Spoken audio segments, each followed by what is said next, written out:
Ya, sengaja. Halo Sobat Kribo. Kembali lagi bersama kami di podcast eksklusif jurnalistik SMA Negeri Satu Anjatan bersama saya Aisyah Syarifah Husain dan rekan saya Syakira Holika selaku presenter pada kesempatan podcast kali ini. Nah teman-teman, baru-baru ini SMA Negeri 1 Anjatan melakukan pergantian kepala sekolah SMA Negeri 1 Anjatan dari periode sebelumnya ke periode yang sekarang. Pada podcast kali ini kita berkesempatan berbincang-bincang dengan Bapak Kepala Sekolah kita yang baru, tepatnya yang berada di depan kita, Bapak Dr. Otong Wahyudin, SPD, MPD. Selamat datang Bapak di podcast pertama kali ya Bapak. Aduh Terima Bapak, kasih ya. saya nervous. Ya santai aja lah.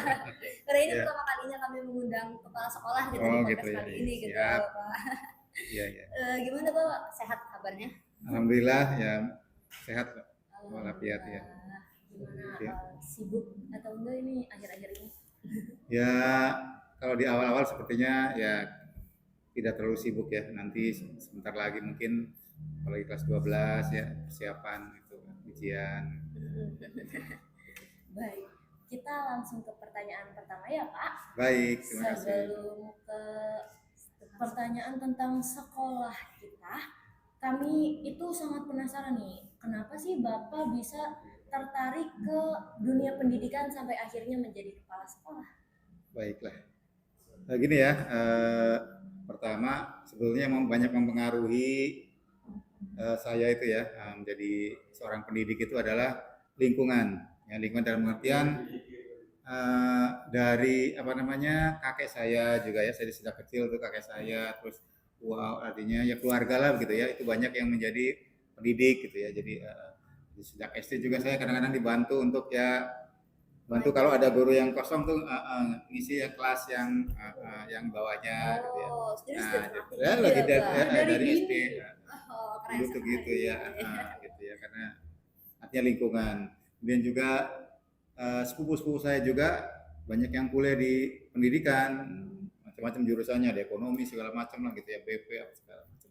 Jadi ya itulah mungkin karena terlalu ya mungkin tadi ya lingkungan yang paling banyak berpengaruh sehingga saya mungkin terjun ke dunia pendidikan. Oh, keren sekali ya Bapak ini ya terlahir dari latar belakang keluarga yang berpendidikan gitu ya Ya, Pak. Oke. Nah, dalam pertama kali menjadi guru nih Bapak pasti ada pertama kali ini mengajar dulu ya Pak sebelum menjabat kepala sekolah. iya, iya. Nah, pertama kali Bapak mengajar dan pertama kali Bapak menjabat jadi kepala sekolah itu di sekolah mana sih Pak? Kira-kira? Nah, kalau riwayat ya dari ya, seperti hampir semua guru itu kan biasanya tidak langsung jadi pegawai negeri ya, di honor dulu gitu kan. Nah, saya juga sama honor dulu di Bandung ya 3 tahun di SMP swasta gitu ya. Kemudian ibaratnya pulang kampung ya, di Orgeris ini sekolah-sekolah swasta juga sama ya. Kemudian baru tahun 94 itu ya artinya lulus tes 94 ya. Lulus tes kemudian ditempatkan di SMA Negeri 2 Sumber Cirebon ya. Jadi ibaratnya ibu kota Kabupaten Cirebon itu Sumber ya. Di situ tahun 94 gitu ya. Sudah lama sekali berarti. Iya, jadi kalau mungkin dari sejak honor ya mungkin hampir 37 ya. Wow, Iya. benar-benar panjang banget. Iya. Lalu Bapak pas pertama kali menjabat jadi kepala sekolah di mana sih Pak? Pertama kali diangkat itu ya di SMA 1 Hargelis ya, Hargelis. Di Hargelis ya 4 tahun dan mungkin ini kayaknya seperti yang terakhir ya karena nanti kaitannya juga dengan masa kerja ya pensiun nantinya. Gimana Bapak perasaannya pas tahu akan menjadi kepala sekolah di SMA Negeri 1 Anjatan? Bapak nyangka nggak sih bakalan jadi kepala sekolah di sini? Sebetulnya ya kalau secara ini tidak ada ya, tidak menyangka betul ya. Tidak menyangka jadi ketika ada undangan gitu ya, ada undangan untuk pelantikan di Bandung. iya di Gedung Sate itu kan belum ada itu tuh apa namanya berita apapun ya mau ditempatkan di mana apa segala macam tuh artinya gitu ya belum ada. Nah jadi tahunya itu pas pelantikan itu ya gitu ya dari artinya Oktober itu ya di akhir kurang lebih kalau tidak salah tanggal 29 Oktober itu. Jadi baru tahu. Ya mungkin perasaannya ya macam-macam campur aduk ya. Tidak menyangka bisa ditempatkan di sini gitu ya. Mungkin boleh katakan ya suatu kehormatan juga ya. Karena ini bagaimanapun adalah salah satu sekolah favorit lah ibaratnya kalau kita bandingkan itu di wilayah barat gitu ya. Gitu. Jadi merupakan sebuah ya kejutan dan juga kebanggaan sampai dengan mungkin pensiun gitu ya. Seperti itu. Nah, soalnya kemarin dipilihnya langsung dari pendidikan provinsi ya Pak ya jadinya. Iya, oleh gubernur. Berarti bertemu sama dengan KDM seperti itu atau tidak tuh Bapak kemarin? Tidak karena kan banyak, Banyak, ya. hampir sekian ratus ya, orang itu kan di luar, jadi nggak satu-satu pelantikan itu. Dari apa namanya kepala sekolah SMK, kepala sekolah SLB juga, SMA gitu. Oh ada SLB juga gitu Iya, ya Pak? ya kan yang di bawah naungan Dinas Pendidikan Provinsi. Yang di bawah Dinas Provinsi itu kan ada SMA dan SMK serta sekolah luar biasa atau SLB ya. Jadi kalau SMP dan SD itu kewenangan kabupaten, ya, distrik kabupaten. Oke, baik. Nah, selanjutnya nih dalam Bapak menjabat ya untuk sebelum Bapak pensiun nih, ada nggak sih Bapak target atau perkembangan yang Bapak pengen banget lakuin di SMA ini gitu loh? Iya. Terima kasih ya.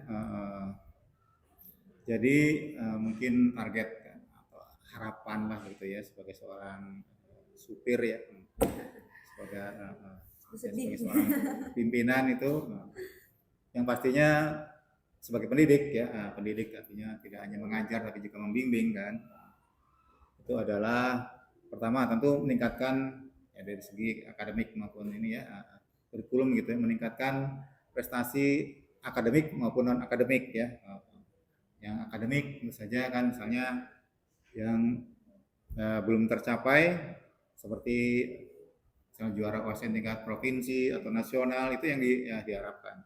Nah, salah satunya diantaranya kita ada misalnya persiapan bimbelnya itu lebih awal itu sudah kayaknya sudah dipersiapkan oleh guru-guru juga gitu ya. Kalau perlu misalnya ada bimbingan juga ya mungkin bisa kita biayai ya kalau ada yang potensial kira-kiranya bisa menembus sampai provinsi atau nasional ya mengapa tidak gitu ya.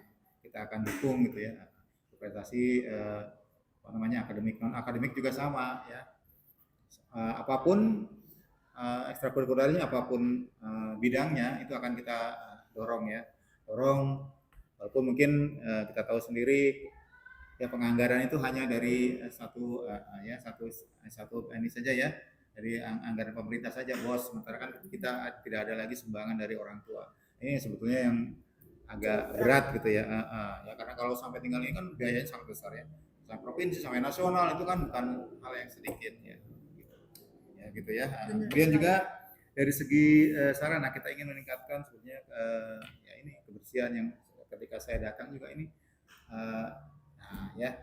dari PR ini katanya itu ya katanya dulu mah maksudnya sampah-sampah di pinggir-pinggir itu kan masih mungkin karena adanya MBG segala macam jadi banyak makanan ya yang kebersihan yang harus rutin setiap hari harusnya kemudian juga ingin ada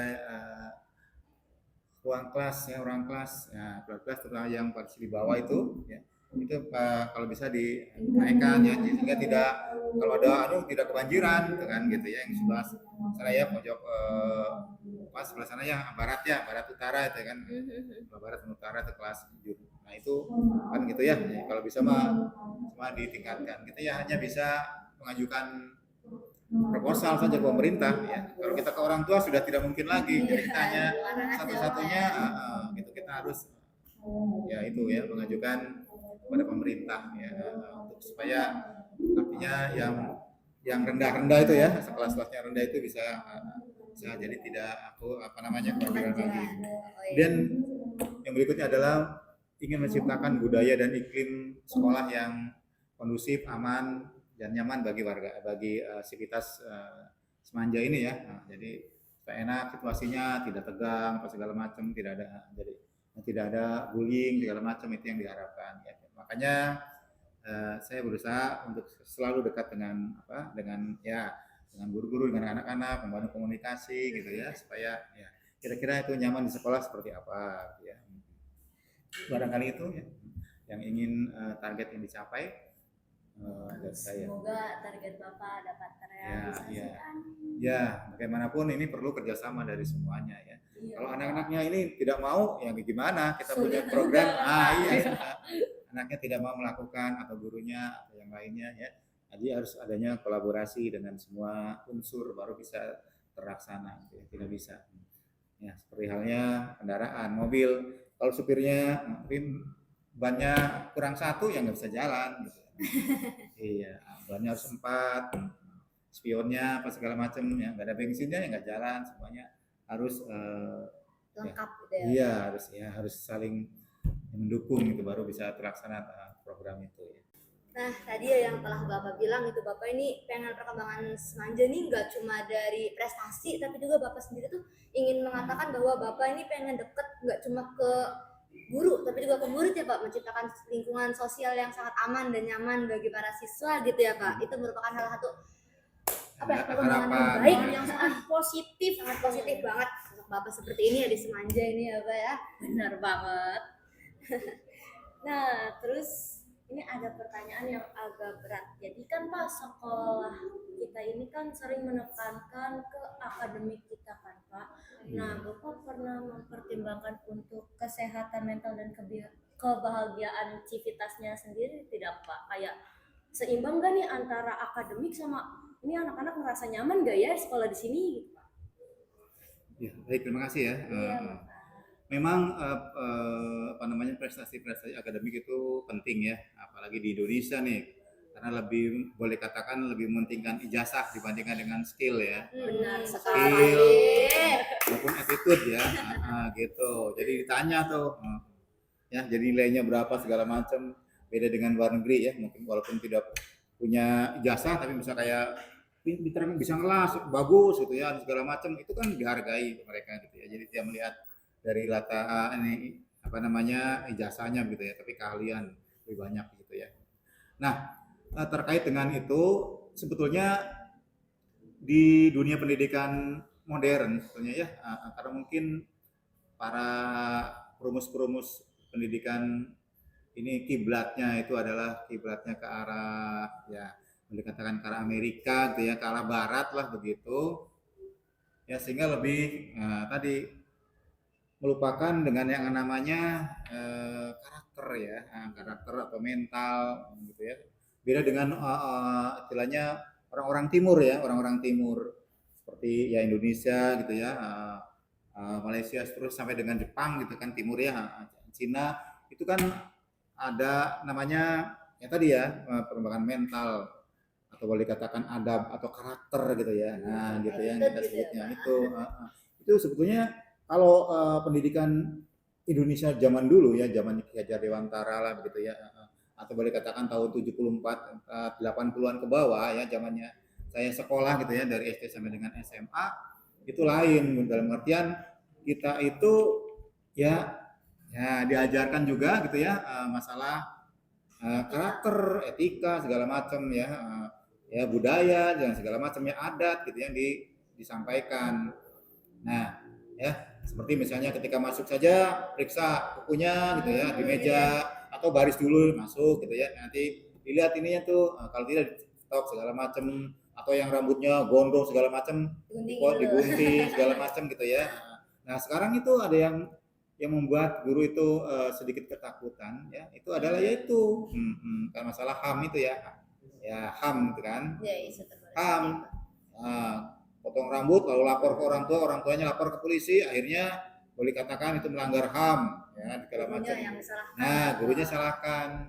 Bahkan ada yang anak yang boleh katakan ini ya, rokok atau bawa boleh katakan obat-obatan atau narkoba gitu kan, sekolah lalu tangkap sama gurunya, lapor ke orang tuanya, dilaporkan orang tuanya bahwa anaknya bawa ini, bukannya gurunya yang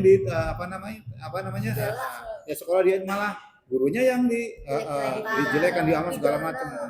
disalahkan, nah, Ada begitu banyak ya. juga ya, Pak. Nah, begitu. Itu yang boleh katakan kayak ini ya, hampir menjadi sebuah ya dilema bagi guru ya.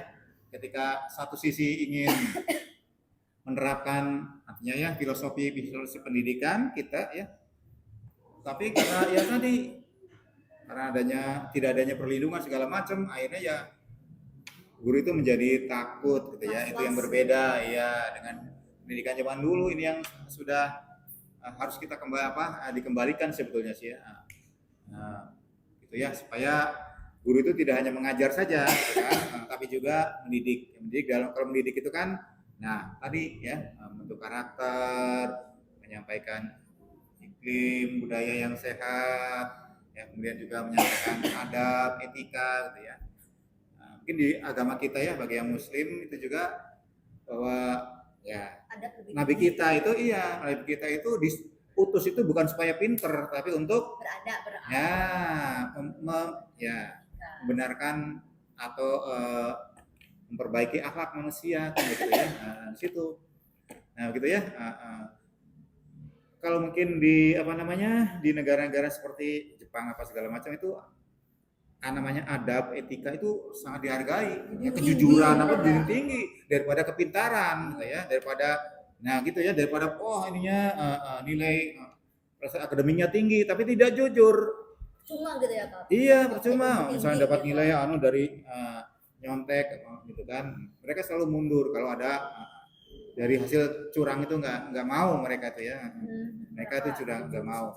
Sementara kita kan lebih ke nilai ya karena tadi tuntutannya nilai bagus dengan cara apapun gitu ya. Nah, ini yang menjadi arah dari pendidikan dan pengajaran itu sudah sepertinya menurun gitu ya. Paling begitu. Apalagi sekarang kan eranya digitalisasi, banyak AI dan lain sebagainya. Pasti anak-anak tuh lebih ngituin AI daripada belajar. Diketik aja promnya, terus pasti langsung jawabannya tuh keluar semua. Iya, betul. Jadi sebetulnya bukan salah di teknologi sebetulnya ya. Iya, betul. Bagaimana kita memposisikan, artinya menggunakan itu untuk hal-hal yang positif gitu ya. Hal yang positif sebetulnya gadget itu adalah alat bantu sebetulnya ya, untuk membantu, bukan untuk menyelesaikan semua ya gitu ya. Ada kalanya gitu ya, anak jadi malah kita tidak kreatif nantinya kan. Harusnya kita taunya jadi aja padahal mungkin ini ya salah ya. Salah ininya. Gitu ya, Pak. Iya, jadi kita kayak misalnya membuat proposal kan harus mungkin ada nih aturannya apa misalnya, halamannya berapa segala macam, urutannya apa dulu segala macam ya, titik bacanya segala macam, cuma harusnya sesuai dengan kaidah-kaidah penulisan karya ilmiah, harusnya kan begitu ya, harus sesuai. Kadang-kadang yang kita lupa ya. Bisa dibilang alat bantu malah disalahgunakan. Iya, betul. Jadi akhirnya kita tidak mau berusaha berpikir. Salah satu dampaknya dari penggunaan gadget ini sekarang banyak anak-anak SD saja, SMP malahan tidak bisa baca. Ya, tidak baca. Betul. Banyak tuh, bukan hanya di di Indonesia tuh banyak sekali, Bapak. Ya, gitu ya, misalnya tidak bisa baca SMP. Bahkan akhirnya harus kursus gitu ya, mau tidak mau. Karena bagaimanapun anak harus naik. Itu proses yang salah harusnya kan. Dan yang kedua, banyak anak-anak ya sekolah sekarang tulisannya jelek-jelek.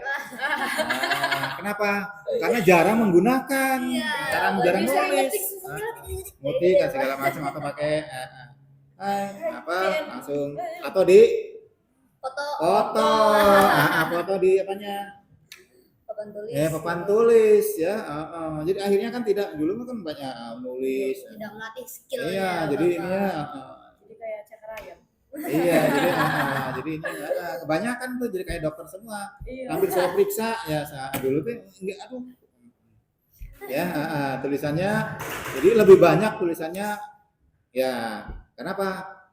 Mungkin kalau setara nulis di ibaratnya naik motor mah baru nyampe kelas 5 SD nulisnya kan ya. Kalau pakai jarak nih dia nulisnya tuh ya, nulisnya tuh baru nyampe kelas 5 SD dia nulis tuh ya. Karena kebanyakan tidak menulis ya di situ.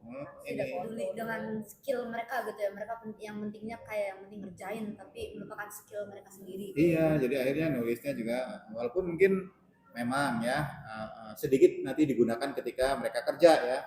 Kayak apa? Emang berhitung ya, kan nantinya pakai kalkulator Pak. Iya betul, tapi kita harus punya dasarnya, gitu kan? Jangan sampai salah, ya kan? Misalnya penggunaan tanda baca, tanda ininya, tanda hitung. Kalau satu kali satu dikurangi satu itu mana dulu yang dihitung, gitu kan? Kalkulator dagang dan kalkulator sains ibaratnya itu beda cara ininya. Nah, ini kadang-kadang kita lupa aturan-aturannya gitu. Boleh kita jadi harusnya gadget tadi alat untuk bantu, alat untuk mempercepat proses gitu ya. Tapi dasarnya harus Kita paham. Iya, latar belakangnya di situ. Kenapa begitu hasilnya? Nah, gitu yang kadang-kadang kita ya boleh katakan pengen instan ya, melupakan. Oke ya, tadi mendengar penjelasan dari Bapak nih mengenai tentang sikap, skill dan juga mental dari anak-anak itu sendiri dalam belajar ya. Dan tadi habis break dulu untuk mencemilkan makanan-makanan manis yang depan ini ya, sayang banget kalau kita nggak makan gitu ya guys ya. Oke, sekarang ada beberapa pertanyaan terakhir nih Bapak sebelum penutup. Nah, salah satunya ini ada, apa sih Pak tantangan terbesar yang Bapak udah lihat di sekolah saat ini gitu, sekolah Semanjat terutama. Ya, baik, terima kasih ya. Ini anak-anak SMA sekarang itu kan tergolong generasi atau Gen Z ya. Gen Z. Nah, ini ya yang boleh katakan dibesarkan dengan maraknya gadget ya. Apalagi setelah adanya pasca ya COVID-19 itu. Ya kan? Jadi ketika COVID itu kan belajar di rumah ya menggunakan daring. Pembelajarannya daring segala macam. Akhirnya anak-anak terbiasa menggunakan gadgetnya kan kebanyakan malam sampai pagi gitu kan. Ini yang terus berlanjut sampai sekarang gitu kan. Ya sekarang jadi tantangan ya terbesar gitu ya. Sebenarnya ini merubah mindset ya, pola berpikir ya, artinya di dalam sekolah kita itu adalah ini merubah mindset atau pola berpikir ya, itu pola berpikir terutama dalam nanti hal yang kaitannya dengan ya ini ya, yang susah itu kan bukan untuk memperoleh materi pembelajaran ya, materi pembelajaran itu sepertinya sangat mudah zaman sekarang. Kita nyari apa saja tuh, bahkan mau pakai yang ya e-book aja yang dalam bentuk bahasa Inggris gitu ya, mau ada gambar segala macam, banyak banget, nggak susah gitu kan. Yang susah itu justru kita tadi ya, merangkul anak-anaknya ya, Bapak. Tantangan itu adalah ini penggunaan gadget itu yang banyak mungkin positifnya ada, tapi segi negatifnya juga ada ya. Misalnya ya anak-anak atau remaja-remaja bisa mengakses hal-hal yang negatif ya kan. Ya betul sekali, betul. Ya kan, yang negatif gadget juga bisa apalagi belanja online, bahkan barang-barang yang sepertinya ilegal ya, artinya melanggar ini ya hukum seperti narkoba segala macam itu dengan online ya dikirim ke rumah kan? Yang penting punya uangnya untuk dibayar gitu kan. Ini ada yang perdagangan itu ya, narkoba itu ya melalui ya gitu ya. Jadi artinya sehingga dengan penggunaan gadget yang kalau dikatakan boleh katakan ya, Indonesia itu adalah ranking pertama, yang satu penggunaan handphone ya, gadget ya, dan sejenisnya itu di dunia ya, kurang lebih sekitar hampir 8 jam sehari dari 24 jam. Ya, jadi boleh katakan sebagai apa? Ya ini kalau istri mah istri yang kedua gitu ya. Ya kita bangun saja yang dicari bukan istri sebetulnya, malah handphone dulu ya. Mana dulu ya, sama seperti kalian, sahabat yang utama, jadi yang dicari itu handphone dulu ya ini. Mau sarapan juga nyarinya handphone dulu. Ini handphone dulu segala macam. Ya karena sudah dimulai dari apa? Sebetulnya sejak kecil. Ya sejak kecil baru aja istilahnya ya bisa Gadget bisa seperti berdiri, itu. udah orang tuanya udah ngasih, yang penting anteng di rumah, anteng nggak kemana-mana, dikasih gadget. Akhirnya ya ini ya, menyebabkan ini sangat susah ya. Aktivitas fisiknya jadi kurang. Sudah Pak. Ya aktivitas fisiknya jadi kurang nih. Jadi kayak apa? Ya artinya kan lebih banyak lah ini ya. Semuanya aktivitas lebih banyak diselesaikan lah ibaratnya oleh alat bantu itu ya, gadget itu ya. Bentar aktivitas fisiknya jadi kurang ya. Apakah berjalan kaki, olahraga apa segala macam, atau aktivitas olahraga fisik yang lain tuh sangat kurang ya. Nah itu jadi yang perlu ingin dirubah seperti yang jadi tantangan itu adalah mindset daripada peserta didik. Jadi sebetulnya harus adanya kolaborasi dengan orang tua. Karena di sekolah kan hanya kurang lebih hanya sekitar 8 jam ya. Sisanya 2/3 itu dengan orang tua. Jadi ya itu membangun komunikasi dengan orang tua supaya bagaimana mengurangi ya penggunaan gadget yang berlebihan. Dengan cara apa? Dengan kita banyak beraktivitas ya, seperti ayo olahraga, nari apa segala macam. Jadi kita tidak selalu memegang handphone terus-menerus gitu ya. Ya kan terkenal kaitannya dengan kesehatan mata lah apa segala macam ya. Ya, badan kita jadi kurang ini ya, kurang jadi kuat. Ya, otot-otot pula segala macam kurang terbentuk. Itu jadi intinya ya, tantangan terbesar adalah ya merubah mindset atau pola berpikir dari anak-anak ya. Ya, gitu ya. Kalau kita lihat yang terlambat pun itu karena ya tadi ya ditanya malamnya apa ya, sampai jam berapa? Sampai jam 1, sampai jam 2, sampai jam ya karena apa? Ya main HP atau main game ya, berkaitan dalam artiannya ya. Main game atau segala macam atau mungkin gitu ya. Tidak terkontrol ya, karena mungkin di kamarnya kelihatannya tidur, lampu dimatikan segala macam tapi main di belakang. Iya gitu ya. Kalau dilihat ya, jadi orang tua seolah-olah di pura-puranya tidur dulu, orang tuanya sudah tidur, lanjut main lagi. Ya. Itu yang berat ya. Ada suara TV. Ya, oke itu ya.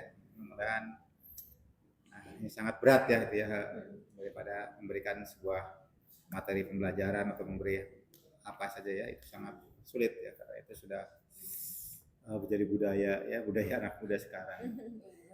Karena dampak dari gadget itu juga bikin kita sosialisasi itu jadi sedikit buruk ya Pak, kayak ya, komunikasi dengan orang banyak. iya di rumah itu jauh, sepertinya jauh tapi dekat tapi jauh.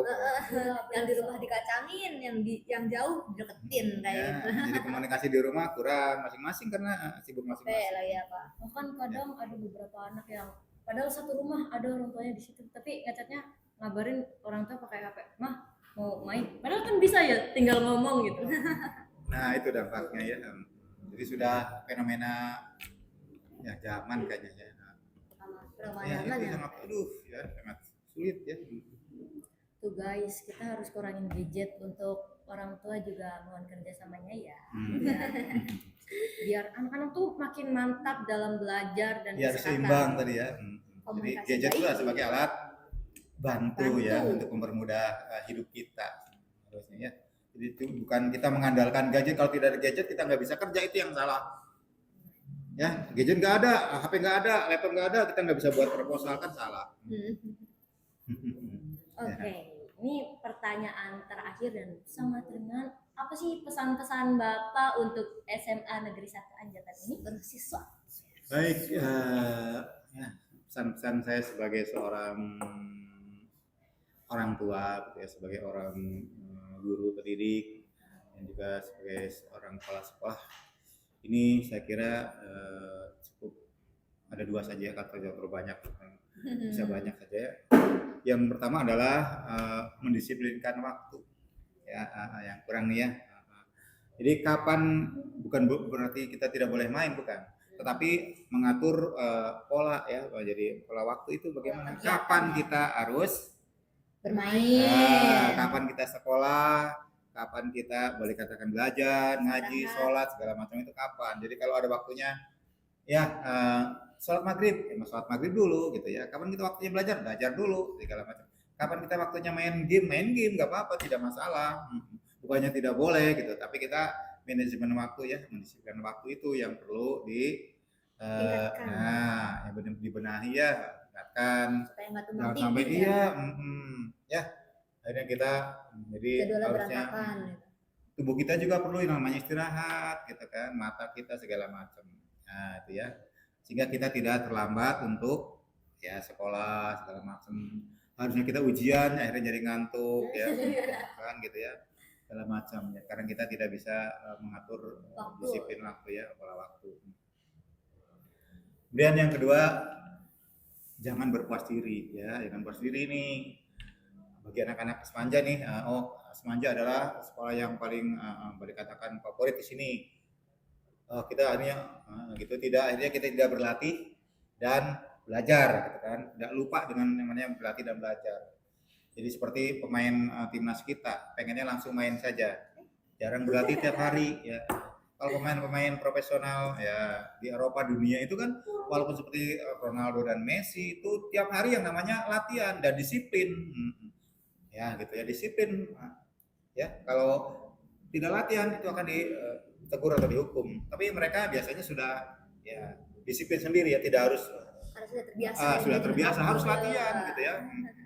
Nah, sama juga yang namanya akademik juga harus latihan, soal segala macam itu bukan hanya bisa, tapi waktunya cepat. Jadi dibedakan waktu rata-rata kan kayak model ujian ya, itu rata-rata 3 menit gitu, bisa nggak menyelesaikan dari waktu 3 menit, bukan bisanya, tapi juga diperlukan ya waktunya, skill gitu ya. oh iya 3 menit selesai misalnya gitu ya. Sama apalagi di non akademik ya, kayak tari segala macam. Nah itu kelihatan kita ini, oh iya boleh katakan ya cukuplah diperhitungkan di tingkat kabupaten. Tapi kalau kita pas di tingkat provinsi, Kalah telak gitu ya. nah kalah, karena kita yang dipandangnya kita hanya tingkat sekolah saja, komunitas kecil gitu kan. Oh iya kita sudah paling paling paling hebat gitu ya. Nah ini ya gitu kan, seolah kita paling hebat, padahal kita di luar itu apalagi sampai tingkat dunia gitu kan. Ya jadi di situ ya, jangan berpuas diri ya. Jadi kalian harus ininya daya kompetisinya ya, daya saingnya harus pada tingkat internasional harusnya berpikirnya ya. Kita tidak hanya oh ya kita ITB, bukan hanya ITB saja, harusnya kita ke Nanyang University, Seoul apa segala macamnya, Kanada, Harvard, itu yang jadi target, atau di Kairo di Mesir ya, Al Azhar gitu, pikirannya harusnya ke sana. Jangan targetnya cuma ini aja gitu ya. ITB gitu. Iya, kita harus punya daya saingnya tuh daya saing global. Dunia tuh luas gitu ya. Iya, kita baru tingkat di Batok sini, di Semanja saja kan.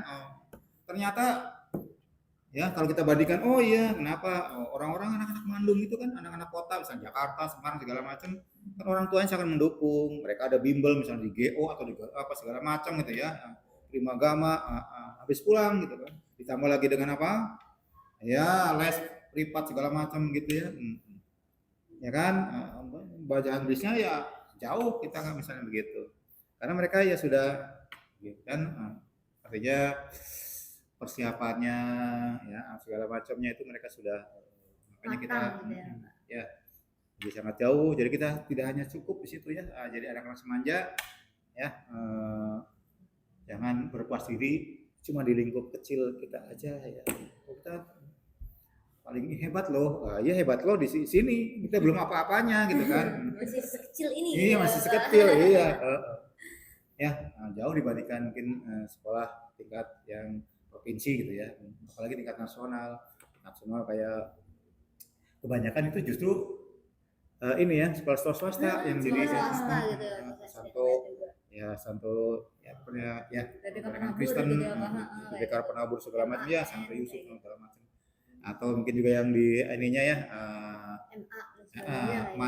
Cendikia Serpong itu kan itu kan banyak yang juara olimpiade tingkat internasional kan, bukan nasional saja, internasional. Mereka bagus-bagus melahirkannya dari situ ya, karena memang ya jumlah siswanya juga sedikit, bukan semakin banyak sekolah ya, banyak murid maksudnya ya, paling juga satu kelasnya hanya 20 ya gitu ya, jadi tidak terlalu banyak sehingga ya lebih semua gitu ya, sebenarnya banyak. Jadi intinya ya pesannya saya ya untuk para anak-anak di Semanja ya, Sivitas Semanja ini, satu ya coba disiplin waktu ya. Yang kedua, jangan berpuas diri dengan prestasi yang sudah kalian capai ya. Dunia ini sangat luas ya. Barangkali itu saja ya yang dapat saya Iya sampaikan. betul. Terima kasih ya Terima Bapak. kasih banyak, Terima kasih Bapak. banyak. Nah teman-teman, dari nasihat yang telah Bapak Otong sampaikan ya, mohon untuk dicermati dan juga dilaksanakan sebaik mungkin, sebisa mungkin. Untuk apa? Untuk perkembangan sekolah kita ke depannya juga loh guys. Jadi apapun yang beliau sampaikan, nah, bahkan hal itu pun itu merupakan suatu kebaikan dan kita tuh harus merealisasikan gitu loh. Jangan cuma didengarkan, masuk kuping kanan, keluar kuping kiri, masuk kuping kanan, keluar bercilok. Enggak boleh kayak gitu ya guys ya. Oke? Oke banget. Nah, dari tadi beberapa pertanyaan yang sudah diberikan ke Bapak Otong, tadi juga sudah pertanyaan terakhir. Nah, berarti sesi podcast kali ini sudah selesai. Terima kasih ya bagi yang sudah menonton dan juga menyaksikan. Jangan lupa like, subscribe, and comment gitu ya. Terima kasih telah menyaksikan kami. Sampai jumpa semuanya.